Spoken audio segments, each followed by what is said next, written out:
राम राम वकील साहेब. नमस्कार. माझी एक केस होती तुमच्याकडे. अरे वा, माझी फी किती आहे तुम्हाला माहित आहे ना? फी किती बी असू द्या, असं का?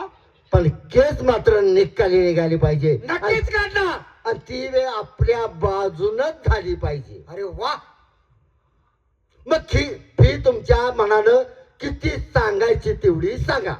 पण काम काय ते सांगा. कसलं काय? काय कोणाचा खून केलाय का काय सांगा ना ते.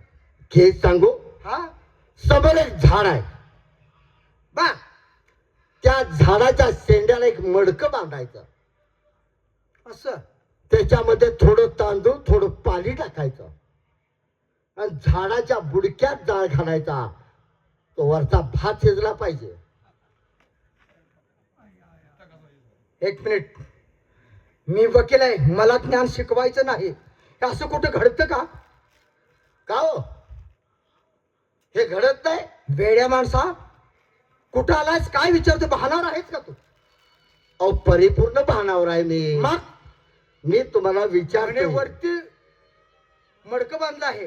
झाडाच्या शेंड्याला मडकं बांधायचं. शाबास. आणखी? त्याच्यात थोडं पाणी आणि तांदूळ टाकायचं. अरे वा, झाडाच्या बुडक्याला खाली जाळ घालायचा. तांदूळ शिजले पाहिजे. हे शक्य आहे का? ते शक्य नाही. अजिबात नाही. म्हणजे एवढी पुस्तकं वाचून अभ्यास करून तुम्ही वकील झालात, हा, तुमच्या कधी अभ्यासात आलं नाही? अजिबात नाही.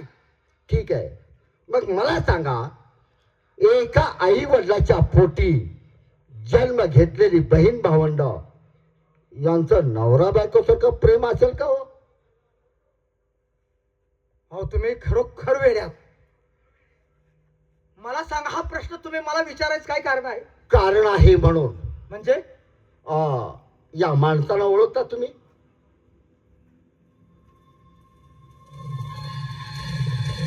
हे नालायक माणसं आहेत आणि इथपर्यंत आणि ते घेऊन आलाय तुम्ही. कोण आहेत ते?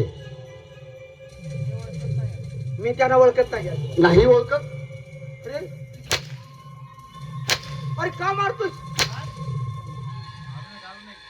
ओळखतोय का नाही? तुम्हाला बरं वाटतं नाही का? मग ओळखतोय का नाही? काय झालं? मी काय चुकलं सांग ना.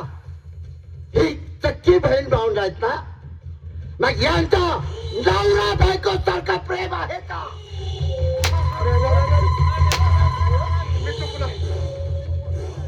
तू कोण आहे ते तर सांग ना मला. मी कोण आहे? हा, माझं जर नाव तुला सांगितलं तर तुला खालता आणि वरतं कोणती दिशा हे समजणार नाही. अरे बाबा, नाव तर सांग ना. अरे, भीमराव वाजतात म्हणतात मला. भीमराव पाटील. अरे भीमराव, थांब. हे जे केलं कार असतात ते माझ्या पदर्थ नाही. ज्यावेळी मी गावी गेलो, हे माझ्याकडे आले होते, त्याने माझं कान भरलं. ते भाणी भावडे नसून नवरा बायको सारखं प्रेम करतात. अरे, आणि कुणी सांगितलं तुला? मोठ्या भावान. आणि तू एवढे शिकलेली पुस्तकं चुलीत तर घालायची होती, नांगाला राख लावायची होती.